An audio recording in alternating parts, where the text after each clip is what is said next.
Hello all. So in our last video we have talked about the non-cooperation, the people's participation in the non-cooperation. Okay, and yes, I have promised that in the next video we will be talking about the calling of non-cooperation.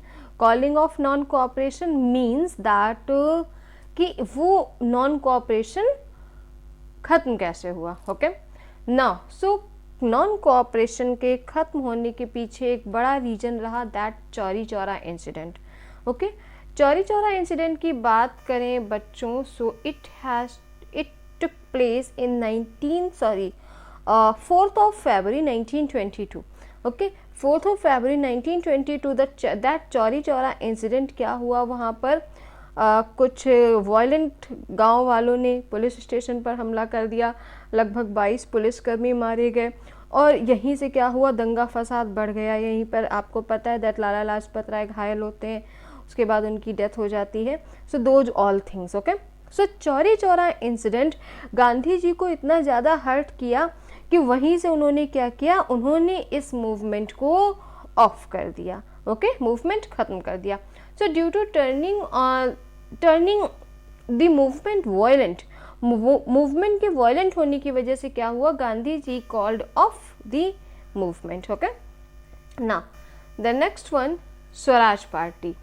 Swaraj party की बात करें तो यहाँ पे अब एक तरफ तो मूवमेंट ऑफ कर दिया था, ठीक, तो और इस मूवमेंट का कोई खास रिजल्ट भी नहीं मिला था इन लोगों को. मीन्स आंदोलन लगातार चल रहा था but there was no use of it. Okay ना, तो और वो काउंसिल इलेक्शन अगर आपको याद हो तो काउंसिल इलेक्शंस को भी बाइकआउट कर दिया गया. Now some leaders in INC were tired of that kind of mass struggle and wanted to take part in election. Okay, क्या हुआ कि कुछ लीडर्स जो कि कांग्रेस के कुछ लीडर्स जो कि वो मास स्ट्रगल इस तरह के आंदोलनों से बिल्कुल फेड अप हो चुके थे, बिल्कुल बोर हो चुके थे. Now they were wanting to take part in elections. Okay, अब वो इलेक्शन में हिस्सा लेना चाहते थे, लेकिन क्योंकि कांग्रेस पार्टी इस पहले तो क्या थी, नॉन कोऑपरेशन के सपोर्ट में थी, इसलिए काम नहीं कर रही थी. But then after they have an idea that C.R. Das and Motilal Nehru formed Swaraj party within the Congress. Congress के अंतर्गत ही क्या किया, C.R. दास और मोतीलाल नेहरू ने मिलकर एक और पार्टी की स्थापना की, दैट इज स्वराज पार्टी. क्यों? Because they wanted to take part in elections. Okay, so ये रहा स्वराज पार्टी. स्वराज पार्टी की स्थापना क्यों की गई, किसने की? Because some leaders in Congress were fed up that movement, that mass struggle, means जन आंदोलन से परेशान होकर वो बोर हो गए थे और उन्हें ये भी समझ में आ रहा था कि इससे कुछ नहीं होगा. Now they have another option to take part in elections. तो अब वो इलेक्शन में हिस्सा लेना चाहते हैं और इसीलिए C.R. दास और मोतीलाल नेहरू ने मिलकर क्या किया, इलेक्शन में हिस्सा लेने के लिए स्वराज पार्टी की स्थापना की. अब यहीं पर मैं आपको बताते चलूँ साइमन कमीशन. तो ये सब होता रहा, ठीक, कॉलिंग नॉन कोऑपरेशन ऑफ हो गया, फिर ये इलेक्शंस वगैरह हुए.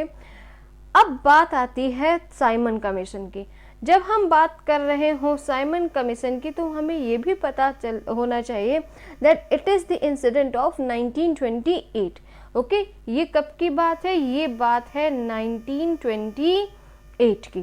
ठीक, क्या हुआ था, British government constituted Simon commission.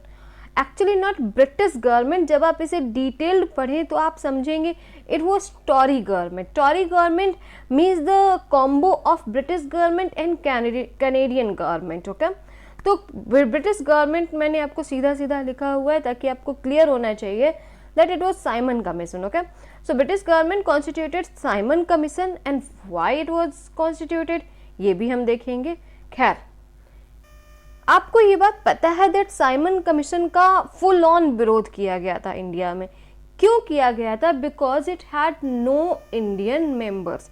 क्योंकि इसमें कोई भी साइमन कमीशन एक ऐसा कमिटी, एक ऐसा कमीशन जो कि भारत भेजा गया था. क्यों भेजा गया था? It was set up to look into functioning of constitutional system in India and suggest changes, this J is typing error, nothing else. Okay, तो साइमन कमीशन को इंडिया भेजा जाता है। क्या?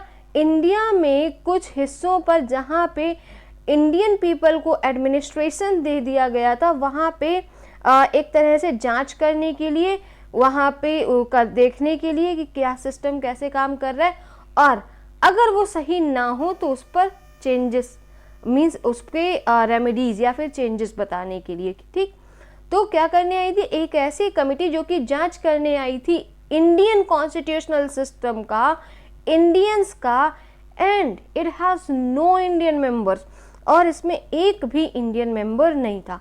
तो अब आपको तो समझ में यहीं पर आ जाएगा, ये बिल्कुल वैसे ही है जैसे कि आपके कॉन्स्टिट्यूशनल सिस्टम को चेक करने के लिए भाजपा की पार्टी को भेजा जाए।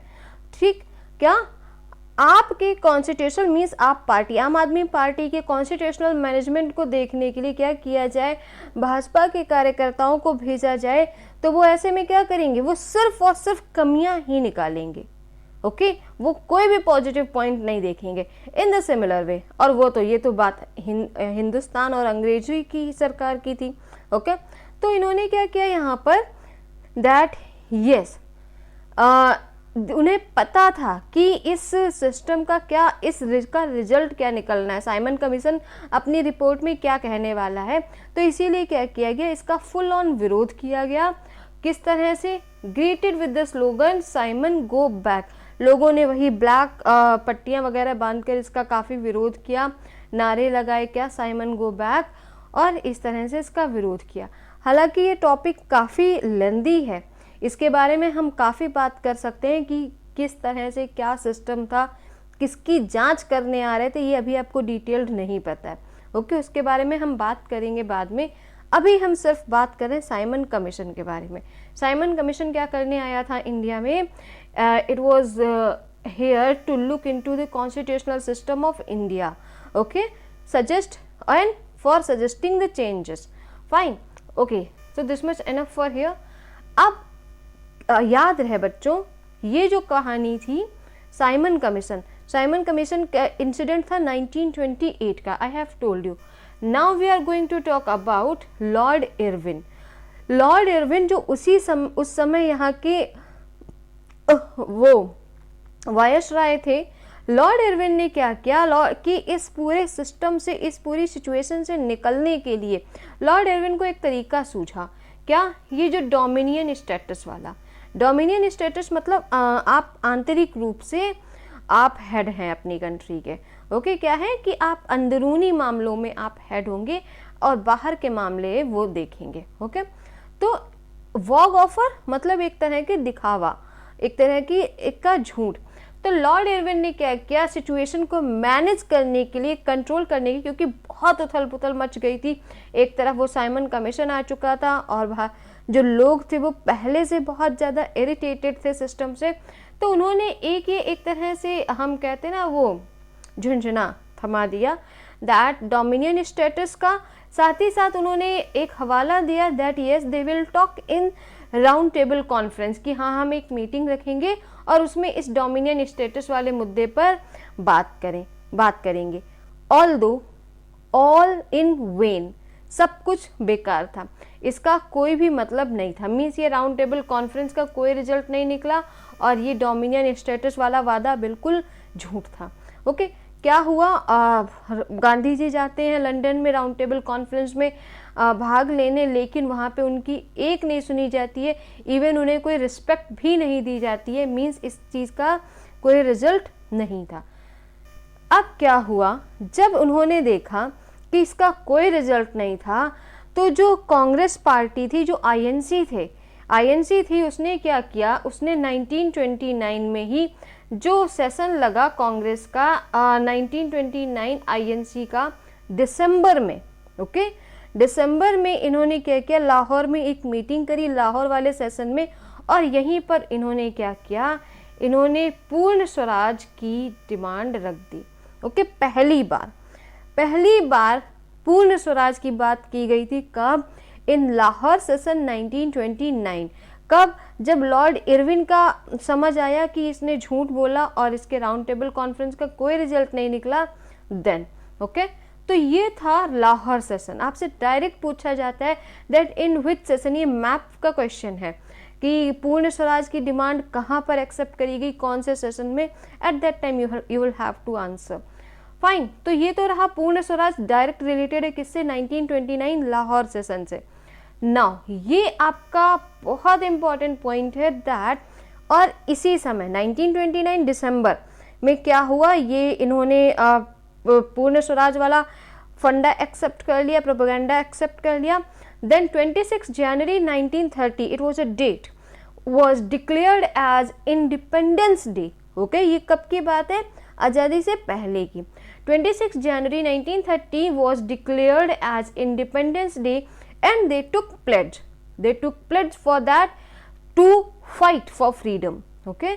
तो पहली बार क्या हुआ, 26 जनवरी 1930 को आज़ादी का दिन, स्वतंत्रता दिवस मनाया गया और इसी दिन लोगों ने प्रतिज्ञा ली कि वो अपनी आज़ादी और अपने इस पूर्ण स्वराज के कॉन्सेप्ट के लिए लड़ेंगे, ये प्रतिज्ञा लेते हैं।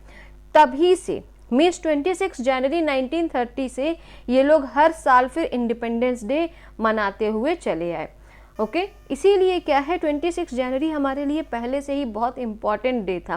दैट्स वाई जब हमारा कॉन्स्टिट्यूशन रेडी हो गया, हालांकि कॉन्स्टिट्यूशन रेडी हो गया कब, 26 नवंबर 1949 में, बट स्टिल इसे लागू किया गया था हमारे यहाँ 26 जनवरी। Why? Because 26 January was the most important date. Okay, 26 जनवरी क्या था, एक बहुत ही इंपॉर्टेंट दिन था हम सब के लिए। ओके, सो देन अब यहाँ तक हो गया। तो हम लोग अभी 1929 में थे। 1929 में लाहौर के सेशन में उन्होंने क्या किया, उन्होंने इस पूर्ण स्वराज के प्रोपेगेंडा को लिया और 1930 उन्होंने 26 जनवरी 1930 को as an independence day declare किया। अब कहानी रुकी थी फिर से इरविन पर। ओके, क्या हुआ, 31 Jan 1930 Gandhi ji wrote a letter to Irwin with 11 demands. Okay, ये 11 डिमांड्स बहुत ही बेसिक काइंड ऑफ डिमांड्स थी, अलग अलग तरह के लोगों की, मीन्स किसानों से रिलेटेड, वर्कर्स से रिलेटेड। तो इन लोगों की ही जो मेन ज़रूरतें थी, मेन डिमांड्स थी, उन्हीं डिमांड्स को यहाँ पे लिखा गया था। ये लेटर लिखा गया इरविन को, 11 डिमांड्स एंड ऑल डिमांड्स वो बेसिक। सबसे ज़्यादा जो ज्वलंत मुद्दा था, मीन्स मोस्ट इम्पॉर्टेंट पॉइंट जो था वो क्या था, वो ये था removal of salt tax and monopoly over its production. इसको समझना होगा आपको। रिमूवल ऑफ सॉल्ट टैक्स का मतलब क्या था, सॉल्ट से टैक्स हटा दिया जाए, साथ ही साथ सॉल्ट को बनाने पर जो इन्होंने मोनोपोली ले रखी थी, मीन्स सॉल्ट बनाने का अधिकार किसको है, अंग्रेजों को, बेचने का अधिकार किसको है, अंग्रेजों को, खरीदने का अधिकार किसको है, अंग्रेजों को। और इससे क्या करते थे, ये जबरदस्त टैक्स वसूलते थे। तो गांधी जी ने अपने 11 डिमांड्स में इस डिमांड को मेन रखा था कि सॉल्ट पर से टैक्स हटा दिया जाए, प्लस इस पर से मोनोपोली मीन्स एकाधिकार। ये वर्ड मैं आपसे कई बार बोल चुकी हूँ, you know the meaning of this.